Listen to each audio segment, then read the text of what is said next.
Now, African Union leaders have decided on a panel of 5 heads of state to mediate the ongoing political crisis in Ivory Coast. VOA West Africa correspondent Scott Stearns has that story.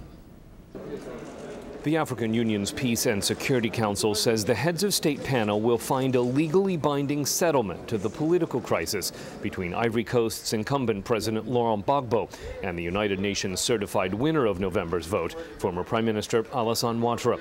Previous mediation by the African Union and the Economic Community of West African States has made little progress, as both Mr. Gbagbo and Mr. Ouattara continue to lead rival governments in Abidjan.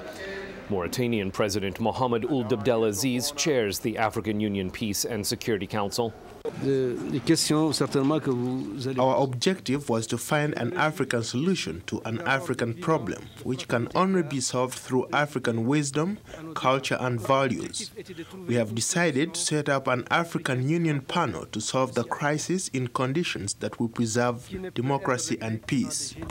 This panel will conclude its work in less than 1 month, and its conclusions will be binding on all the Ivorian parties.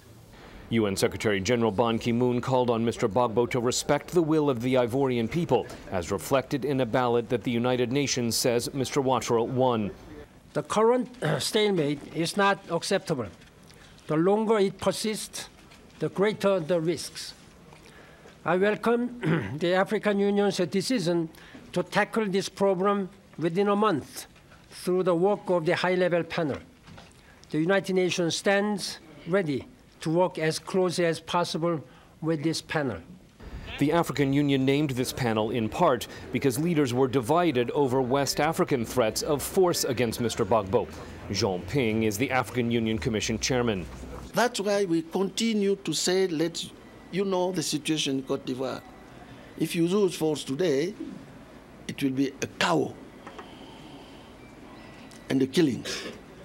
So we are going to use all the means to arrive to the same result, preserve democracy. I am confident that we'll succeed more than the use of force. African Union mediator Kenyan Prime Minister Raila Odinga believes Mr. Gbagbo and Mr. Ouattara need to meet face-to-face to resolve the conflict. Africa will never have a stable political base unless we internalize the democratic culture of ceding power to losing in a competitive electoral process.